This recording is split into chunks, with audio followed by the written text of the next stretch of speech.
So, hello all. My name is Sophia Vivian Humphrey, and then my Japanese last name is Konishi.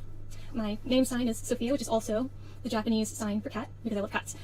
Here's my presentation on my past, my present, and my future, and how I'm striving unwaveringly towards my destiny as I learn from my past and work hard in the present to reach the future that I will reach. I'll get there. I'm determined. I will reach there, even if it takes me a really long time. Okay, there we go. So here's a picture of me when I was about 3 months old. I was living with my aunt at the time because I'd been removed from my parents' care, because when my birth mother was pregnant with me, she tried to take her own life 3 times. The first time they hospitalized her, she seemed to be doing well enough that they sent her home.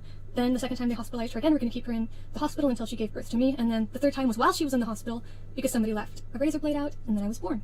A little bit early, but you know, I turned out fine in the end. Yeah, my birth mother, interestingly, is one of the people the diagnosis borderline personality disorder is created from. She's one of the original case studies in the 90s that helped it build the diagnosis to be added to the DSM-5. So yeah, here's me as a tiny little baby.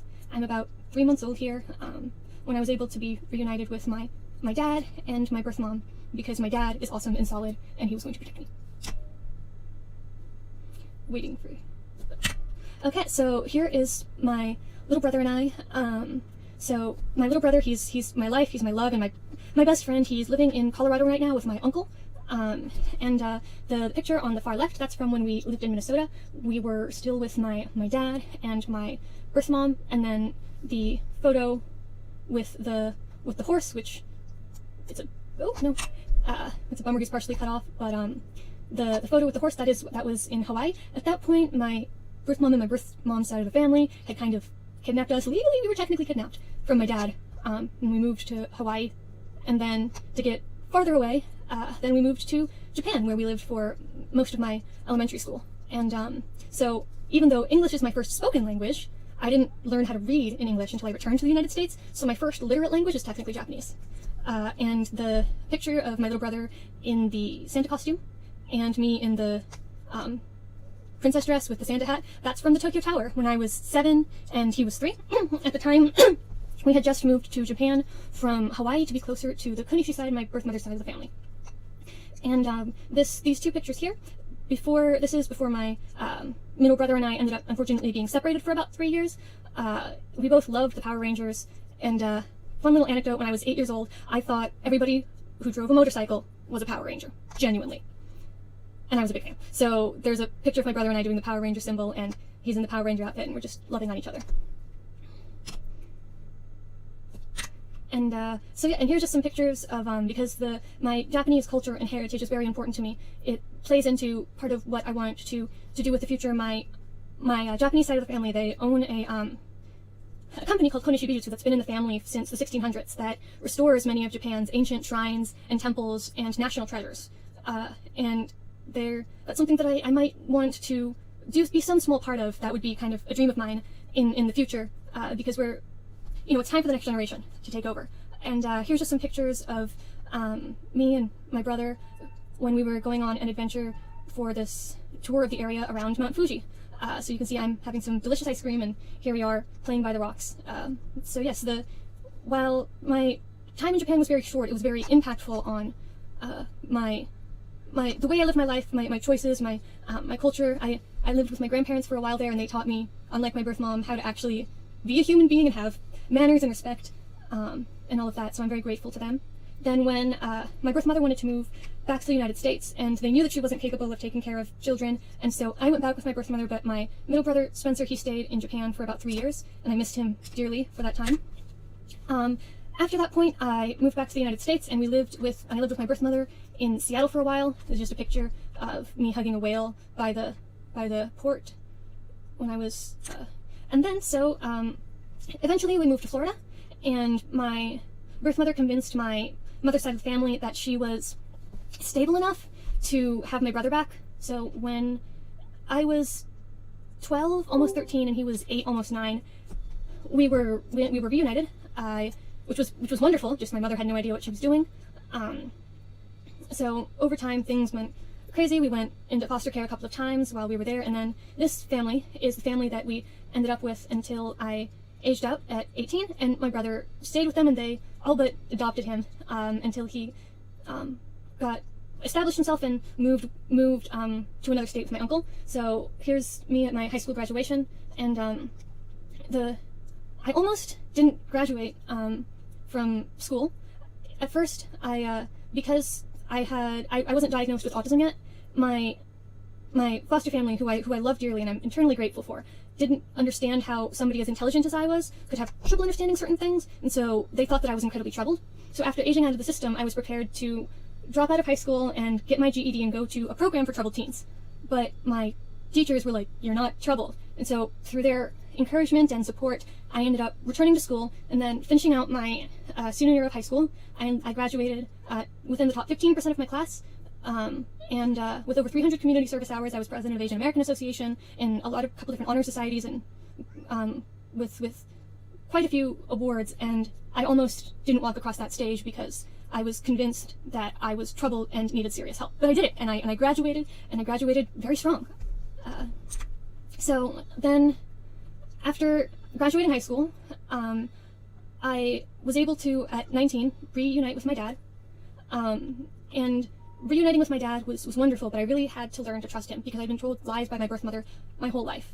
And I was going to college near where I graduated high school, but being by myself for the first time, being in a more secure environment for the first time after graduating, my mental health deteriorated and completely fell apart. I was not functional. I myself was hospitalized twice because of PTSD from abuse in the past that I haven't specifically brought up from my birth mother and another person that ended in a miscarriage. And then so I had really bad PTSD, so I moved here, focused really, really hard on improving my mental health until I was at a place where I'm stable. And these days, this is the best mental health I can say I've had for maybe the past 3 years compared to all of my life, in spite of the fact that I've always been optimistic and positive. And it's just, I'm very fortunate that I was able to find the right medications, go to therapy and put in the work to get where I am today, and I'm very proud of that.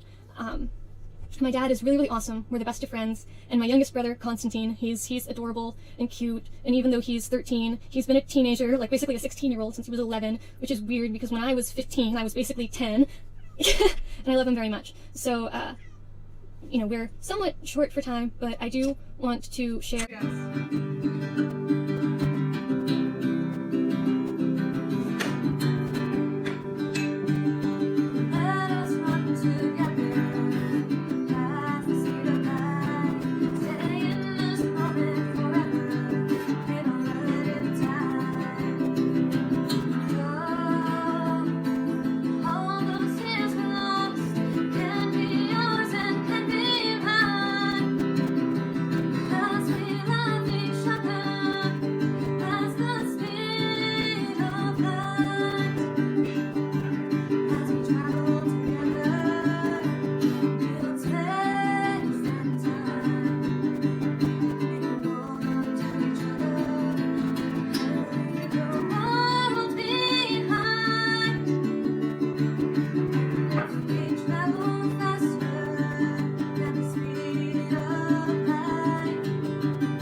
That was beautiful. That was wonderful.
Brief part of so yeah, I wrote that song for him. Here, just some for the sake of a different mood.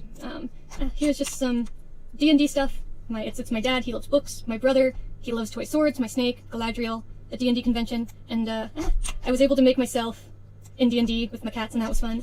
So while I finalize and bring things in towards the future, you can enjoy some pictures of my pets. So I know I've spent a lot of time talking about my past. And that's because all the different components of my past, all the challenges I've faced, the different places I've been, the different things that I've been through, they're what motivates me and gives me the clarity and the assurance in what I believe is my destiny. For a while I wanted to go into nursing, but then I shifted that. And one thing that I do want to say is changing your course is not failure. Changing your course, changing your plan, changing your goals does not mean that you've failed. Even if it still feels like that sometimes to me, just sometimes shifting things means discovering what you were really meant to do. And it doesn't mean that anything that you did in going towards previous goals was meaningless. I want to become a special education teacher, and I would like to work in Japan, because in the United States our special education curriculum is not all that great. But in particular, it's even worse in Japan, because there is still a lot of cultural stigma against people with disabilities. People with disabilities, learning disabilities, autism, mental health disorders, physical disabilities, are often given the message that that they're a burden on society, they might be hidden away, or told that they can't succeed in life. I'm now, because of a strep throat infection that I got a false negative result on that became scarlet fever and damaged my heart. I'm now in a wheelchair. I can walk, but I'm in a wheelchair. But I'm still determined, and I'm doing everything I can to push forward and get that degree in special education, and then eventually work towards getting my actual teaching credential in Japan. So that's going to take me years, but if nothing else, I'm determined. And I know, without a doubt, that that's my goal, that's my dream, and hopefully my destiny. Because simply by being a visibly disabled person who can get up in front of a classroom, connect with students one-on-one, and teach them, walk alongside them, help them in the areas that they are struggling, encourage them to pursue their goals, tell them that you can go to college.